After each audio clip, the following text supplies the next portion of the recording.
주목사에 오신 여러분들을 환영하고 축복합니다. 하나님께서 새로운 날을 허락하셨는데요. 새로운 날을 또 걸맞는 새로운 은혜로 오늘 우리를 지켜줄 줄 믿습니다. 오늘은 제사장 직분 위임이란 제목을 가지고 출애굽기 29장 1절부터 9절까지 말씀을 좀 살펴봤으면 좋겠습니다. 우리 먼저 4절부터 5절까지 말씀을 같이 한번 읽어볼까요? 너는 아론과 그의 아들들을 회막문으로 데려다가 물로 씻기고 의복을 가져다가 아론에게 속옷과 에봇 받침 겉옷과 에봇을 입히고 흉패를 달고 에봇에 정교하게 짠 띠를 띠게 하고. 예, 우리가 계속해서 제사장에 대해서 살펴보고 있는데요. 우선 제사장이 입어야 될 옷에 대해서 성경 쭉 설명을 합니다. 그런 다음에 이제 본격적으로 제사장의 위임식에 대해서 이야기하게 됩니다. 이 위임식은 제사장으로서 직분을 공적으로 인정받고 맡는 그런 의식이라고 할 수가 있어요. 그리고 이 위임식은 총 7일간 진행이 됩니다. 그런데 이 위임식을 할 때 제일 먼저 해야 될 일이 있어요. 그건 뭐냐면 물로 씻는 거예요. 임직을 받기 전에, 제사장으로 세워지기 전에 먼저 해야 될 거는 뭐냐면 물로 씻는 거예요. 그렇다면 왜 물로 이렇게 깨끗이 씻을까요? 이 물로 씻는다는 건 뭐냐면 깨끗해졌다, 깨끗해짐의 상징이라고 할 수가 있습니다. 여러분, 우리가 죄를 짓고 감옥에 나오면 사람들이 순두부를 선물하죠. 뭐 두부 같은 거, 생두부를, 흰색 두부를 선물합니다. 그리고 그걸 먹으라고 그러죠. 그래서 다시는 죄를 짓지 말라고, 이제 깨끗해져서 새로운 사람이 되라고. 마찬가지로 그날에 몸을 씻는 것, 물로 몸을 씻는 것은 하나의 상징적 행위로 뭐냐면 우리의 영혼이 깨끗해졌다는 상징적인 의미예요. 달리 말하면 제사장은 어떤 사람이에요? 하나님 손에 붙잡혀서 사역하는 사람이에요. 쓰임받는 사람이에요. 그런데 이 제사장이 하나님 앞에 쓰임받기 위해서 먼저 해결해야 될 문제가 있습니다. 그건 뭐냐면 죄의 문제. 정말 하나님은 거룩하신 분이시잖아요. 정말 하나님 존전에 나가서 하나님 섬기기 위해서는 그가 갖고 있는 죄의 문제가 해결되지 않고서는 하나님 존전에 나갈 수 없어요. 마치 동굴 속에 오래 있다가 정말 햇빛을 보면 어떻게 돼요? 눈이 멀어지는 것처럼 죄인인 인간이 하나님 앞에 나갈 수 없을 뿐만 아니라 나가서 섬기기 위해서는 이 죄의 문제를 해결을 해야 되는 거예요. 그런데 우리가 한 가지 기억할 것이 있어요. 여러분, 물로 씻는다고 우리의 죄의 문제가 해결됩니까? 물로 씻으면 우리의 육신이 깨끗해질지 몰라도 우리 영혼이 죄의 문제가 해결되지는 않아요. 결국에 이날의 물로 씻는 행위는 하나의 모형이에요. 어떤 것의 모형이에요? 훗날 있어질 예수님의 십자가의 죽음의 모형이에요. 결국 우리는 어떻게 하면 깨끗해질 수 있습니까? 어떻게 하면 우리는 정말 죄의 문제를 해결하고 하나님 앞에 나아갈 수 있어요? 어떻게 하나님 앞에 나가서 하나님 앞에 쓰임받을 수 있어요? 이 죄의 문제를 해결해야 돼요. 어떻게 해결합니까? 십자가를 통해서 해결되는 거예요. 달리 이야기하면 우리의 죄의 문제를 우리 스스로는 해결할 수 없어요. 오직 예수님께 십자가의 죽으심과 그것의 공로로 우리는 해결받을 수 있다는 거죠. 그래서 여러분들이 이것이 얼마나 놀라운 은혜인지 알아야 돼요. 정말 십자가의 죽음으로 우리가 죄사함을 받았다는 것이 얼마나 큰 은혜인지를 알아야 됩니다. 예전에 버스라는 뮤지컬이 있었어요. 이 버스라는 뮤지컬은 어떤 내용이냐면 버스 운전기사에 대한 이야기예요. 한 번은 버스 운전기사가 승객을 태우고 한참 버스를 운행하고 있었습니다. 그런데 문제가 생겼어요. 뭐냐면 브레이크가 고장난 거예요. 그런데 이 브레이크가 고장났다는 사실은 운전기사밖에 몰라요. 승객들은 모르죠. 그래서 계속 가는 거예요. 운전기사 걱정이죠. 이러다가 어떻게 될까? 잘못하면 승객들이랑 모두 죽을 수 있잖아요. 그런데 저 밑에 보니까 건초 더미가 보이는 거예요. 건초 더미를 크게 쌓아놨어요. 아, 저쪽 가서 부딪히면 버스가 멈출 수 있겠구나 라고 그쪽으로 방향을 돌립니다. 근데 문제가 있어요. 그건 뭐냐면 건초더미 앞에 자기 아들이 있는 거예요. 아들이 손을 흔들면서, 아빠 버스를 보니까 손을 흔들면서 밝게 웃고 있는 거예요. 이 운전사 입장에서는 선택을 하는 거죠. 승객을 살릴 것인가? 아들을 죽일 것인가? 결국에 이 버스 기사의 선택은 승객을 살리기 위해서 아들을 죽이게 되는 거예요. 이것이 하나님께서 우리를 위해서 하셨던 일이란 거예요. 정말 우리의 죄의 문제, 정말 우리가 갖고 있는 이 근본적인 죄의 문제를 해결하기 위해서 뭘 하셨어요? 하나밖에 없는 아들을 십자가에 내어주신 거예요. 그래서 이 버스라는 뮤지컬은 어떻게 끝나냐면 이렇게 끝나요. 마지막 노래가 뭐냐면 누군가가 사랑했기에, 누군가가 희생했기에 이제 우리는 새로운 삶을 살 수 있어요. 오늘 우리가 이렇게 모여서 예배하고 우리가 하나님 정말 앞에 나와서 기도하고 언제든지 하나님 만날 수 있는 이런 특권을 누리는 계기가 뭐예요? 십자가의 죽음이 없이는 안 됐다는 거예요. 그리스도께서 희생하셨기 때문에 하나님께서 그 아들을 우리 대신해서 내어주셨기 때문에 우리는 가능해진 거죠.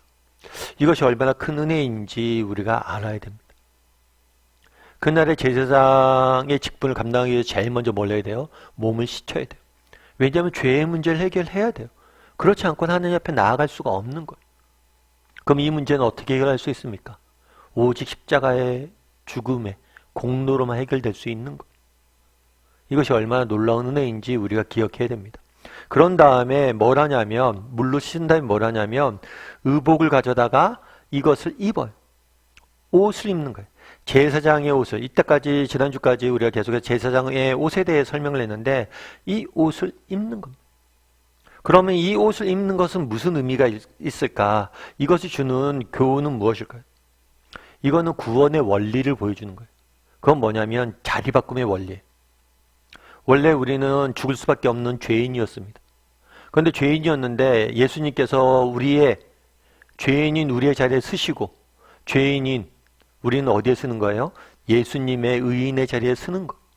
이걸 자리 바꿈이라고 이야기하고 옷을 덧입는다라고 옷을 입는다라고 덧입는다라고 이야기를 하는 거예요. 우리는 죄인이에요.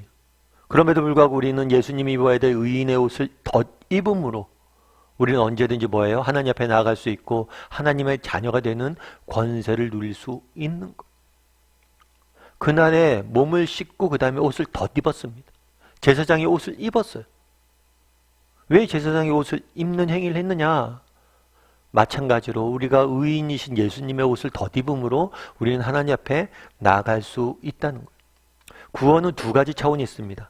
그것은 뭐냐면 무엇으로부터 구원과 무엇을 향한 구원이 이 두 가지가 동시에 성립이 돼야 돼요. 여러분들 죄인이라고 생각해 보십시오. 죄를 지었어요. 감옥에 있어요. 그런데 어느 날 여러분들이 석방이 됐습니다. 감옥 밖으로 나왔어요.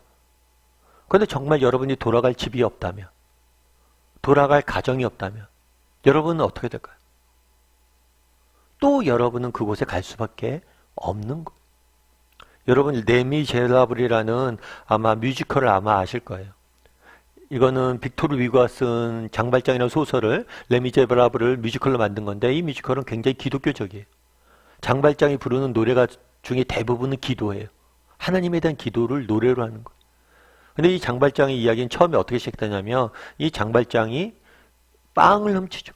그걸로 인해서 수년 동안, 수십 년 동안 감옥에 있습니다. 그러다 가석방이 돼요. 가석방이 될 때 자베르가 그런 얘기를 해요. 너는 또다시 배고플 것이고 너는 또다시 빵을 훔칠 것이다 이야기를 해요. 그런데 장발장이 나는 그러지 않을 거라고 이야기하죠. 그런데 결국에 어떻게 했나요? 자신을 그렇게 따뜻하게 대해줬던 신부의 촛대를 훔치게 되는 거예요. 그게 인간이란 거예요. 그런데 자베르 말이 굉장히 와닿았어요. 너는 다시 배고플 것이고 훔칠 것이다. 정말 감옥에서 나온다고 모든 것이 해결되지 않아요. 우리가 죄 사함을 받는다고 해결되는 게 아니에요. 하나님은 거기서 끝내지 않았어요. 뭘 하신 거예요? 우리의 죄를 사하여 주셨을 뿐만 아니라 우리를 뭐 삼아 주셨어요? 하나님의 자녀 삼아 주셨어요.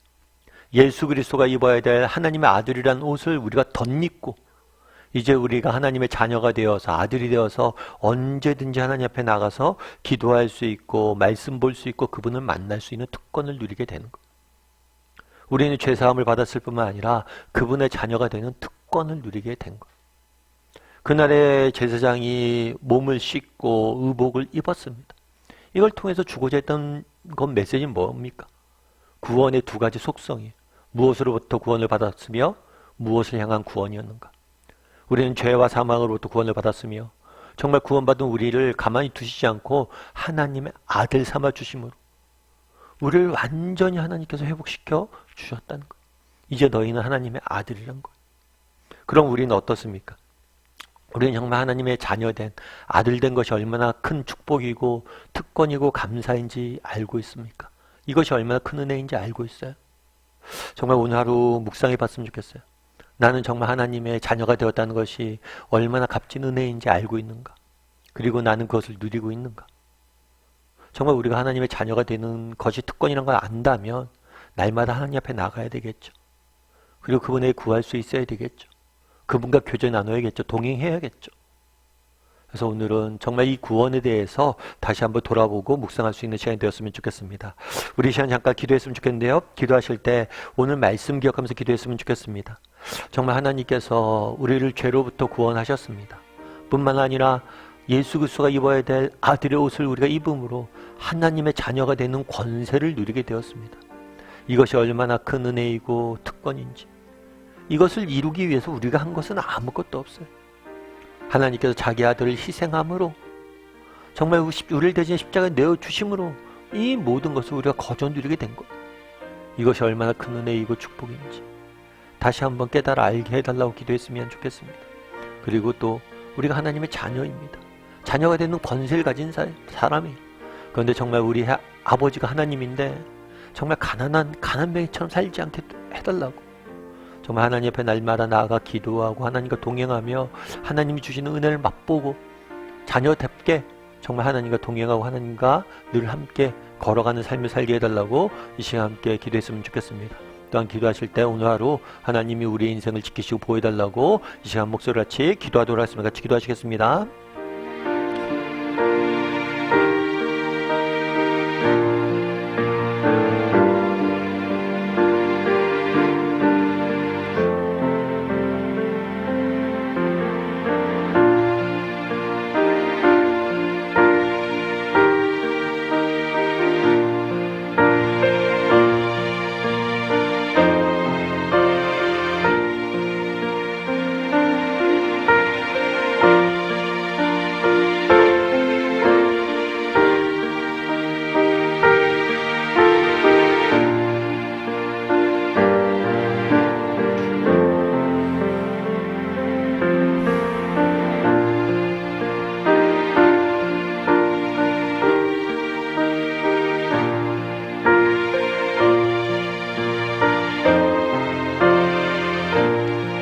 사랑의 하나님, 그날에 제사장이 몸을 씻고 제사장이 옷을 입고 하나님 앞에 나아갔다라고 이야기합니다.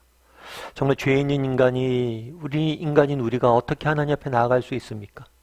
그리스도의 십자가의 공로에 힘입어 예수 그리스도의 의인의 옷을 덧입어 우리가 주님 앞에 나아가는 것 아닙니까?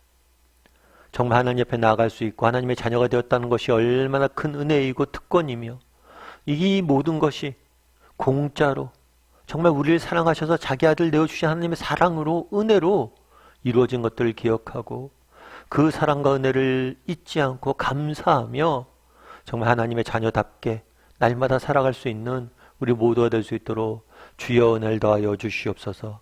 아버지, 우리가 구원의 은혜를 너무 잊었습니다. 정말 우리가 무엇을 받았는지, 얼마나 큰 사랑을 받았는지 잊고 살아갈 때가 너무 많습니다. 오늘 하루 그 사랑을 우리 가슴속에 새겨 주시고 그 사랑에 덧입어 살아갈 수 있는 오늘 하루 될 수 있도록 주여 붙잡아 주시옵소서. 하나님께서 오늘 하루 우리 인생을 지켜줄 줄 믿습니다. 아버지 되신 하나님께서 우리와 동행하여 주시고 우리 인생을 지켜주시고 우리를 위해서 싸워주실 줄 믿습니다.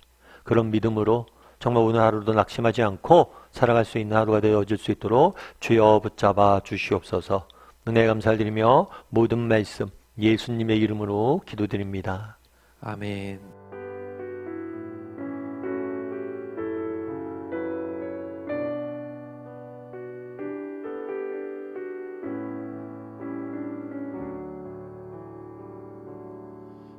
감사해요. 깨닫지 못했었는데 내가 얼마나 소중한 존재라는 걸 태초부터 지금까지 하나님의 사랑은 항상 날 향하고 있었다는 걸 고마워요. 그 사랑을 가르쳐준 당신께 주께서 허락하신 당신께 그리스도의 사랑으로 더욱 섬기며 이제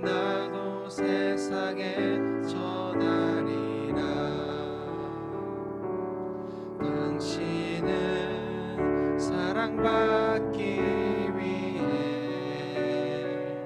그리고 그 사랑 전하기 위해